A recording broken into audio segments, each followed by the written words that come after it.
Joined us today at MMA here. Welcome to all those who joined us online as well from various parts of the country. We'll be commencing the seminar very soon. A very interesting seminar on Data Protection Act 2021, a compliance perspective. So this Madras Management Association is bringing it in collaboration with Foundation of Data Protection Professionals in India with support from Konrad Adenauer Stiftung. So it's a day-long seminar, as you're all aware. We are going to commence the inaugural session soon at 9:30. Just a couple of minutes left now. Then we have a tea break at around 10 a.m., followed by some special sessions. We have about 5 special sessions, which will eventually get over around 4:30 or so in the evening. And then we have an open discussion. I request all of you to stay on. Very, very interesting topics, very accomplished individuals to come and address all of us on these issues sometime. And let me just remind you that the masks are back. So please take care of yourself. Please wear your mask and do whatever is the best possible while you are here inside the hall, outside the hall, in the lobby, and all those who are watching us online as well. Wishing you all a very happy seminar and a great day today. It's a Saturday, and it's indeed a pleasure to see so many of you taking your time off to spend the entire day with us. So just awaiting the arrival of chief guest, and then we will, I think, commence very soon. I'll be back very soon. Please enjoy.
So once again, welcome all of you for this seminar, Data Protection Act 2021, a compliance perspective, which is being organized by Madras Management Association in collaboration with Foundation of Data Protection Professionals in India, with support from Konrad Adenauer Stiftung. We thank all the participants from the foundation and ISACA, so many other institutions which are the partner institutions of MMA who have joined us at this seminar live here at MMA, as well as those who have joined us online. Right, so we will commence the inaugural session very soon. May now invite Mr. Na Vijay Shankar, who is also popularly known as Navi, to come and occupy his place on the dais. Let's welcome with a round of applause, ladies and gentlemen. Please sit, sir.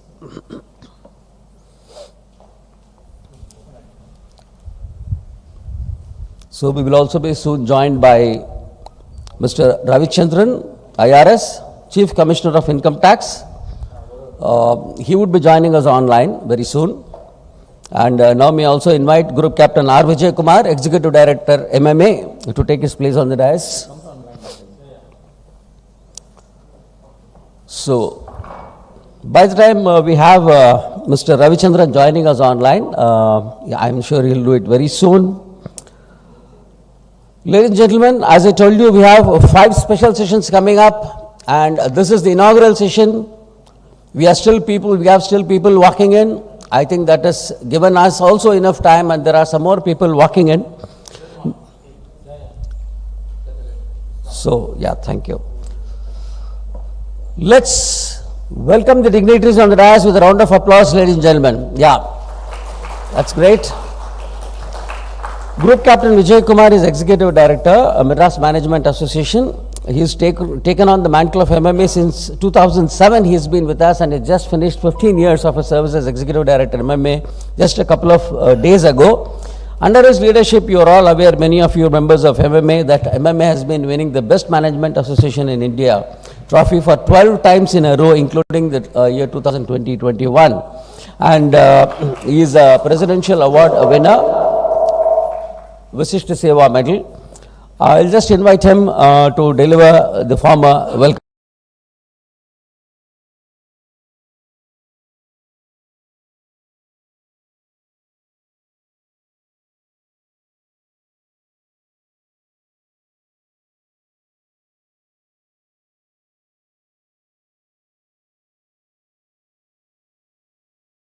Involved in a meeting, you really overlap.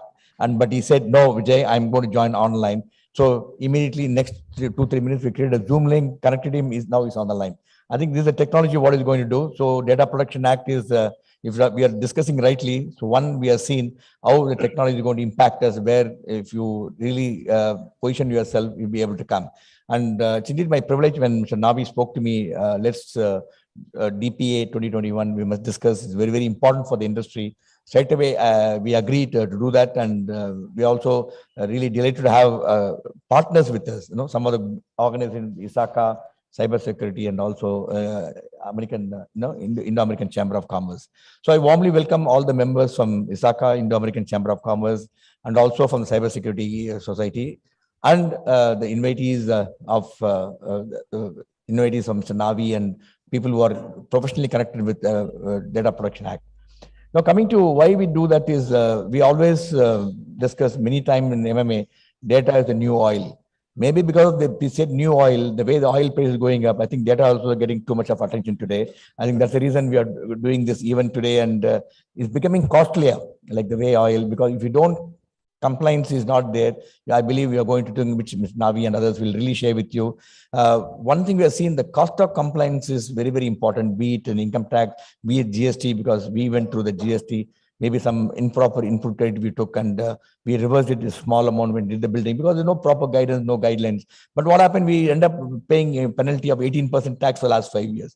So what happened, compliance is very, very important. I think Chief Commissioner is laughing at it, but that is what is happening today. And I always impress upon everybody, if you have a little bit of doubt, go on the wrong side, better pay that tax. And we never done it, and it's always a lesson to each one of us, that you must make sure that your compliance process are there everywhere. Because in MMA, we have a beautiful compliance.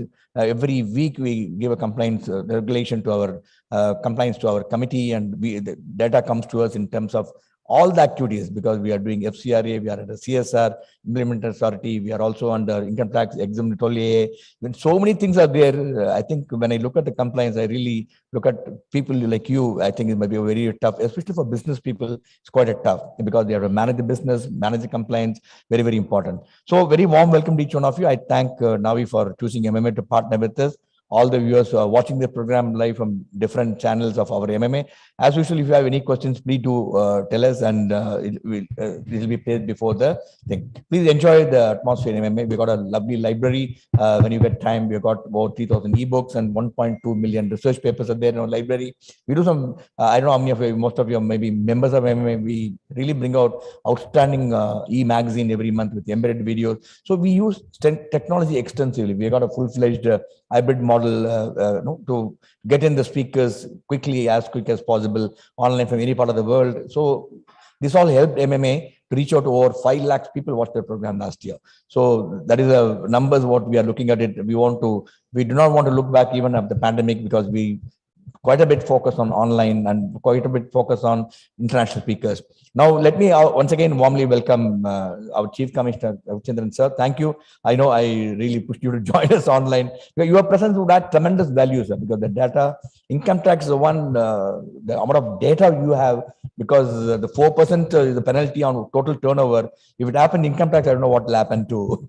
I think Ministry of Finance will get a big money, sir. So that's why we want to hear from you how you are going to do, and your words of wisdom and advice. And I know how much you are involved in some of the major projects relating to this, because your words of wisdom will be very, very useful to our delegate today. And very warm welcome to you, Navi. It's a pleasure to always interact with you. Very warm welcome to you. Again, all our dear friends and members, very warm welcome. Looking forward to keep interacting with you. Have a great day of seminar, and over to you, Venkat. Thank you, sir. Thank you very much. You set the context. Before we move on, Mr. Ravichandran, a quick audio check, sir. Would you like to say hello, unmuting yourself? Yeah, hello. Yeah. Yes, sir. Great. Audio and video both are great. Thank you so much. So, may I now invite Mr. Vijay Shankar Navi, Data Governance and Data Protection Consultant. He will provide overview of the conclave seminar. Navi is a pioneer in cyber law and data protection in India, an ex-banker with wide experience in marketing, merchant banking, information security. He is a thought leader with innovative concepts such as the Personal Data Protection Standard of India, Data Valuation Standard of India, Cyber Evidence Archival, the Theory of Data, etc. An author of many books and visiting faculty in many educational institutions. Is dedicated to the cause of education in cyber laws, data protection. May I now invite Mr. Navi to deliver the overview of the conclave, please.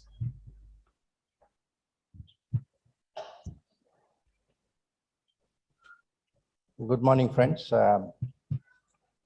Ravichandran, who has joined online, Captain Vijay Kumar, people from ISACA, MMA, and other guests. It is a pleasure for me to be interacting with all of you in Chennai. In fact, I have very long association with Chennai, where I lived for more than 20 years some time back.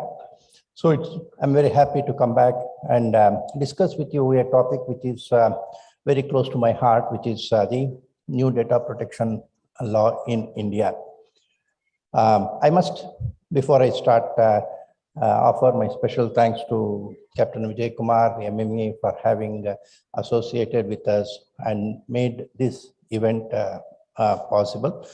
And also ISACA, because they have been able to get a lot of their members into this particular event, which is in fact very, very important for people like us. We want interested persons to actually interact. So I especially thank people from ISACA, as well as from SAICI, my old friend Sridhar, and ISCC. Now, I will not take much of time during this session. I would just like to say a few words about FDPPI.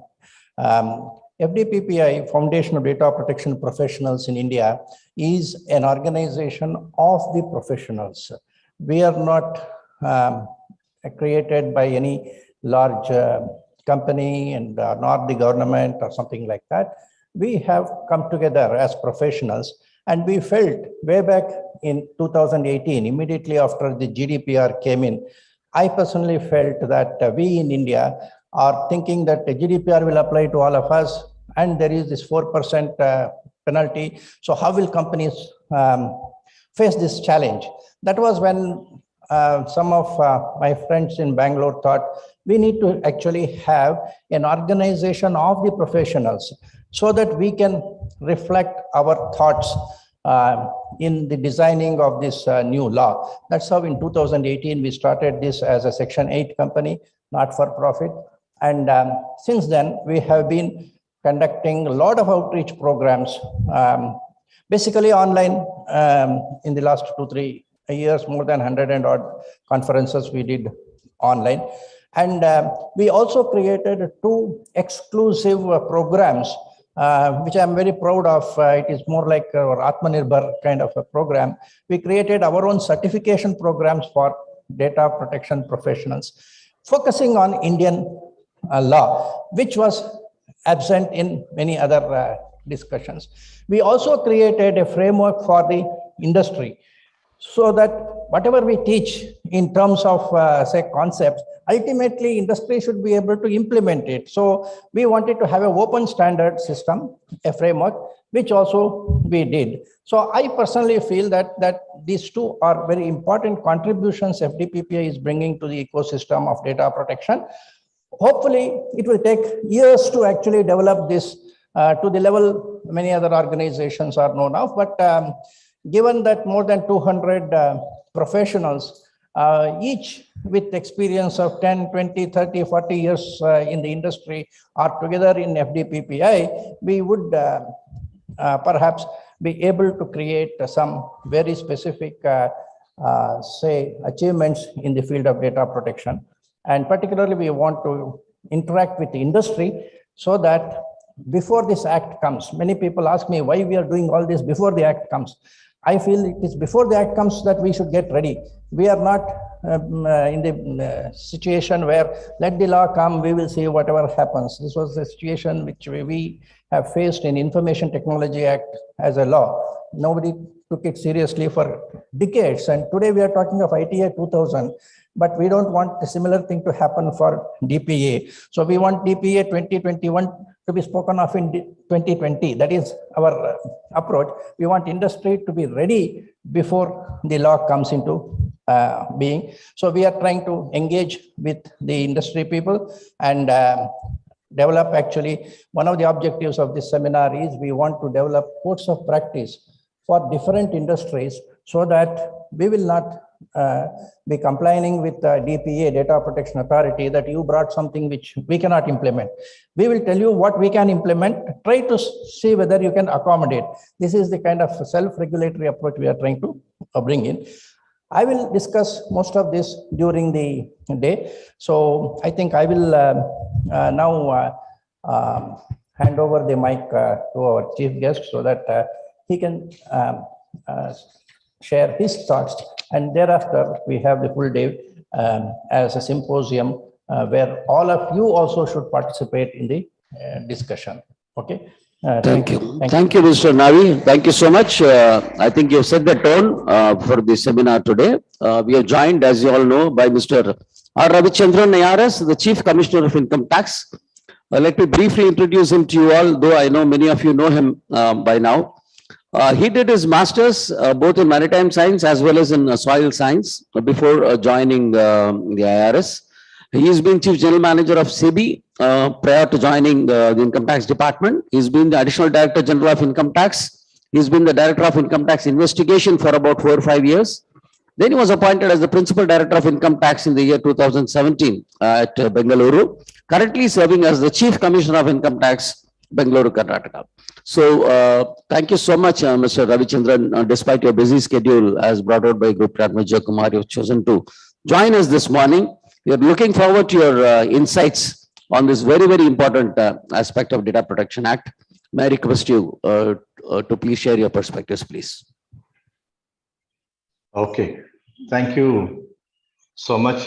First, my sincere apologies to Vijay Kumar for not being there personally to be with all of you. In fact, that suddenly that couple of emergency issues have come up, which I got stuck here. And thanks to the technology, like he says, I could still get the opportunity to be online and interact with all of you. So, and in no time, I can tell you that, I just gave him just about a minute. And in a minute that he connected me to the whole audience.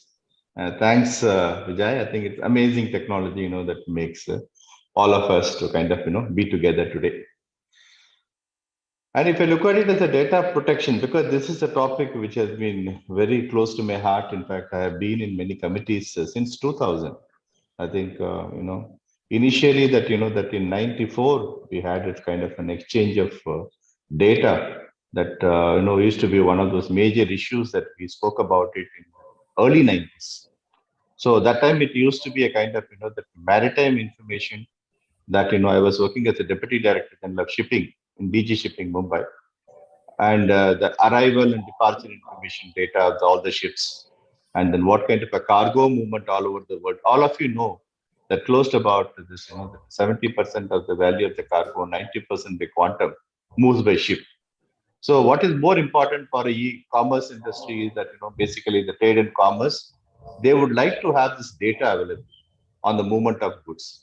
And logistics being one of the important component of any business where 15% of the cost is the logistics cost, where the kind of movement of ships, delivery of goods, and the kind of, the consignments that when it would reach me for my own kind of business needs, that used to be a major challenge. Similarly, if you look at shipping industry, the container part, that how to position the containers and where I will get my container to stuff my cargo to kind of, get it transmitted. That was also another big challenge that we had. So we used to collect a huge information from close to 30 to 40,000 ports all over the world. So it is a kind of an information where you get the information of the ports, you get the information of the cargo, And then you got to also get information of the transmission, that you know that which cargo is there. The containerized cargo, you know that how things happen. But all this data used to be a very sensitive information, because at one stage, when I look at it as from the user perspective, from a regulatory perspective, it will benefit me, it will benefit customs, it will benefit customs agents, it will benefit a shipping line. But what was the big challenge that we had was how it is going to kind of, that impact the safety and security of the data. Honestly, I can tell you, in 90s, when we were collecting the huge volume of data, nobody thought about the data protection or privacy. Everyone was developing a system to make it in the user-friendly manner, how the user can have an access, how the user can make use of it, how I can make it swift and cost-effective. So the data was always collected to promote the business interest, and the data protection and privacy was never an interest that we thought about it.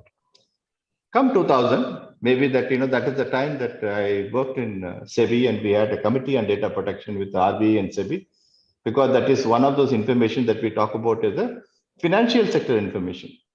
So when you look at the financial sector information, see, every one of us have two sets of information. One information is the personal information.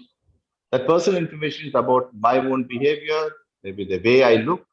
I know that what kind of preferences I have, and what do I do, how do I spend my time, my personal time, and whom all that I have friends with. So all that is one set of personal information, which we started giving out openly recently. With all those kind of a social media platforms which are coming in there, I think that, we have been very eager to become member of those platforms. Even if you go and buy in a store a shirt, or even that, whatever inner garments, they will ask you, sir, give me your mobile number, give me your name, and that they would like to kind of send you.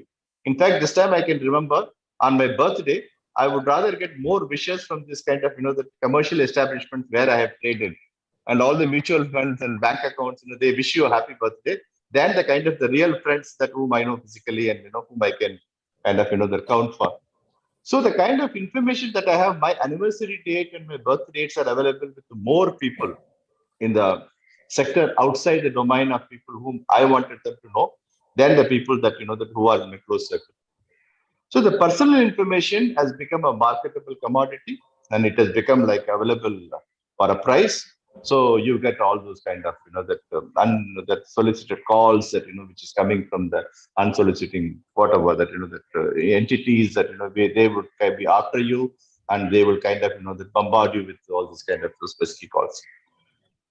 That is okay. That is one set of information which we give, and we get tracked into that. What we do, a financial sector information which we have been collecting diligently. In fact, I don't know how many of you are aware. So income tax department collects something called the third party information.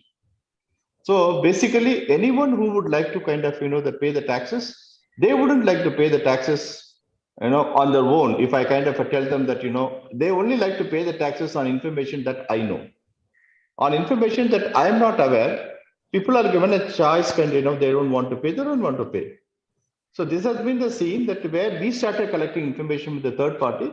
This information that we have been doing it through the CIB mechanism, Central Information Bureau, and also through this SFT mechanism recently, that is called a Statement of Financial Transaction. I don't know how many of you are aware. Today on financial transaction, virtually I capture close to 95% of the financial transactions which are done by an individual. Whether it is a banking transaction, or whatever, in any form of banking, whether it is a banking or non-banking or a chit fund or any kind of, the financial transaction that you do with any of those finance companies of lending, borrowing, deposit, whatever it is. So all that kind of a transaction gets captured. Similarly, foreign exchange transaction we capture. That we do have a kind of information, property transaction that is integral part of everyone that we capture. And if you look at it, if it is done through the banking channels, if it is done through the purchase of property, if it is done for the purchase of shares or stocks or insurance or any other financial products, I am in a position to capture all this information. I can give you a kind of idea. This was coming to something around 30,000 pieces of information in 94. It grew to 30 lakh information in 2000. And in 2015, it was about 30 crore pieces of information.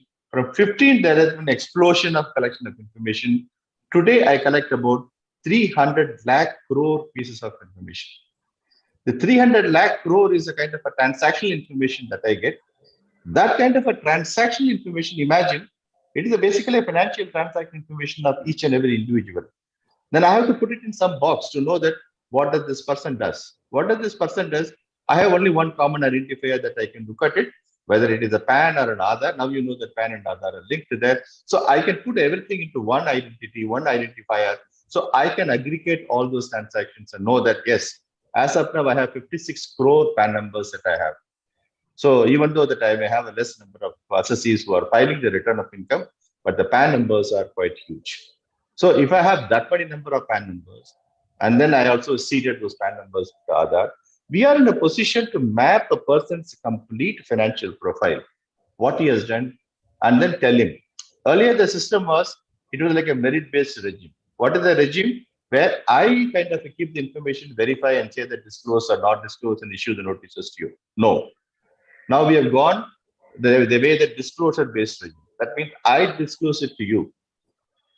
Like all of you must have seen in the 26 AS, that AIS information that we give it to you, that now I'm giving 50 types of information to you. You have done this much bank deposits you have all these property transactions, you have all this kind of, that other shares and stocks that you have done. Please show it in your return of income, whether you want to or don't want to. So when you know that I know the information, obviously the question comes that, okay, fine, I think I need to kind of disclose it in my return. So this is kind of a pre-filling that which is prevalent in other countries, more or less similar to that. We share the information with you, and we would expect you to make sure that that you make it available to us in the form of a compliance mechanism. Okay. This is a kind of information transaction, how it is helping me, how it is helping me in tax collection. But coming to you, imagine, is it okay that when I collect so much of information, which is maybe necessary for me to collect the taxes, but what kind of a data protection and privacy issues that that I need to deal with? Because whom does the data belong to? If you ask this question, data belongs to you. Basically, to you means the stakeholders that who have been providing me the data. So I'm what? I'm only a custodian of the data. And I'm custodian to an extent that sometimes the custodian may even be the bank. I collect it from the custodian for a transactional purpose. So the custodian would tell me, okay, sir, I'm sharing the information. Like, we have a law, FATCA law, all of you know about it. We also collect information under FATCA and transmit it to the US authorities. So the kind of, the data protection requirement that I have when collecting the information, FATCA and transmitting to the US authorities is much more stringent than the way we kind of collect the information and the kind of, deal with us. So whether the Banking Secrecy Act that is prevalent in other countries, whether is it possible for anyone in India to get the banking statement? All of you must have seen the kind of the data leakages we have. Third parties who are being engaged to, have the data entry jobs, that somebody steals the data and goes away with plenty of data, and you go to the dark web, I can get all this kind of data available for a sale. So when this credit card information and banking information, my insurance information, my stock information, my customer profile, my customer selling and buying pattern, every damn thing is now available. If that is the kind of thing, who collects it? Everybody collects it. It is like, now it is like, data being democratized. You may say data is gold, data is future oil, data is whatever it is you may call it. But at the end of the day, everybody collects the data in some form or other. What authority he has to collect the data? When a government collects the data, they have a system and process to deal with it. But when a private entity collects the data, where is the question of, that how does he deal with the data? How does he harness the data? How does he make use of the data? It's a very big challenge. So the point is that at some point of time, we need to have a regulation. I think all of you know about this kind of a Puttaswamy decision that have come in there. I think data protection is a fundamental right that all of us need to deal with it. So I think I'm very happy that, that there is a kind of an act that has come in now. So the act does cover all the dimensions of, that what should be done with the data, how it should be done, how we should deal with the data breach and the kind of data misuse. I think I'm very happy that that we have got a framework like our the overview that when I heard from the speaker, that you was talking about this Information Technology Act. When it was framed, we did have a lot of issues. Now every year that we used to have an amendment to that Information Technology Act to reach to a level that where we wanted it. At least we need to have a framework. I'm very happy that that you are sensitizing the participants on the data protection, which is in a very nascent stage. I think implementation is a big challenge. I think looking into the violation and and fixing the responsibility on those who are collecting the data is a big challenge. And whether you will be doing this kind of an investigation, here again the investigation is going to be a kind of a humongous task. I think we can only put a responsibility on the person who collects it. I think that you own it and then you take the responsibility. If there are 3 people collecting it, whether that whom do you fix the responsibility and from where the data has leaked, that is going to be a big challenge. But at least the financial transaction, you can fix the responsibility. But the personal data, I am pretty sure that it is very difficult to have those kind of, the markers that can lead the data as who has collected it, who is going to own the particular data. So these are some of the challenges that we are going to have. In any case, I think we are going to debate it and discuss it today. I only will leave you with the thought, data is necessary. With artificial intelligence coming in a very big way, all of you know that the AI systems are designed with volumes. They are going to guzzle huge amount of data. So if they are going to guzzle huge amount of data, we are going to feed them. So AI is going to be there, and we are going to kind of have a tremendous amount of data being collected. But the only thing is that let us be responsible and let us also have this kind of the framework so that our individual rights are not violated. And data being a fundamental right, I think always India leads in this kind of the fundamental rights and obligations, where we do feel that I think that we cannot be taken for a ride by someone that surreptitiously collecting the data and making use of it for whatever the purposes that are not for which I intended it. So I should know for what purpose they are collecting the data. I should know that even sometimes you look at it. I just look at the Google. Sometimes you look at the data now. You can see that it's 6,000 pages of information that they have about me. When I look at it, that many pages of information which I don't even know that where I visited, what I did. I think the maps go on collecting the information and tell me that what I did in the last 8 to 10 years. And that if you look at it, these are the kind of information when I want it, I think they're sharing. So I think when I look at it, this is the kind of one site with one app of a site is having it. If you look at multiple whatever apps that I have on my phone, I think each one may have about around 5,000-10,000 pages of information about what I did. And imagine the kind of the document that others are creating, how they are going to use it, when they are going to use it is a challenge. So let us, I think, be happy that this framework is going to be a good game changer in this whatever era. And I wish the organizers for taking this kind of a new age topic. Basically, this is a kind of a very much relevant now. I feel that I think this needs to be sensitized to the public at large. And thank you very much for giving me the opportunity. In fact, I have been on this side, promoting this data analysis and data mining for the purpose of harnessing, the kind of tax collection and also to prevent the tax evasion. And we have also been getting huge amount of data from international agencies that who have been providing us this. So we have been beneficiary, but the time has come for us to make sure that I think data is protected. I think data is used rightfully. Data, whatever the use that we know, I think the party who is the owner of data must have a right to know that what for that being used. Thank you very much. Thank you. Thank you so much, Mr. Ravichandran. A very, very insightful address. And I think you also set the context for the day's proceedings. I think the data that you have talked about also will be in the back of the mind today when all these issues get deliberated. Despite your busy schedule, you joined, though we missed your physical presence here. We would have loved to present you a memento when you come here. Maybe it's the next time. But here we have a digital memento for you. And as you know that the masks are back. So after a break. So on your behalf, we are indeed privileged today to present 200 masks for the needy. So our team goes around and we present masks to the needy who are in and around MMA. We have been doing it in the last 2.5 years. This is all thanks to people like you who come and spend time with us. May I also take this opportunity to request Group Captain Vijay Kumar to present a memento to Mr. Navi, who've been putting so much effort to put this entire seminar together. Thank you so much, Mr. Navi. And ladies and gentlemen, both of them deserve a round of applause.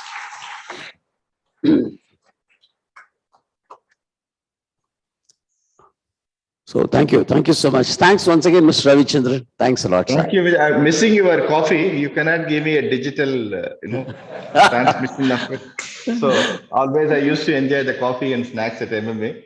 But anyhow, you have to compensate for it some other time. Thank you very much. Thank you. Thank you, sir. Thank you so much. Right. So, ladies and gentlemen, here we take a break for tea and networking. We'll be back at 10:30 this time. 10:30, we'll be back with a very, very interesting special session. It will be a bird's eye view of the DPA 2021. Don't miss that. Please be inside the hall 2 minutes before the session. Thank you.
All those who had your coffee or tea, please do move in so that we can start the next session on time.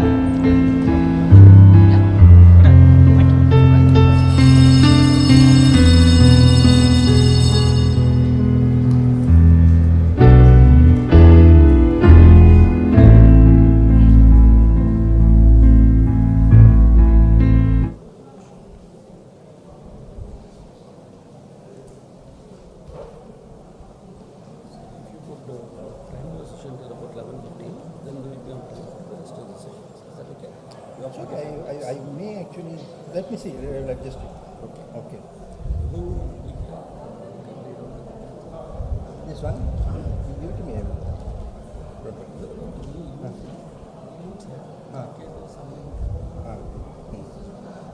Because I will be structuring about this.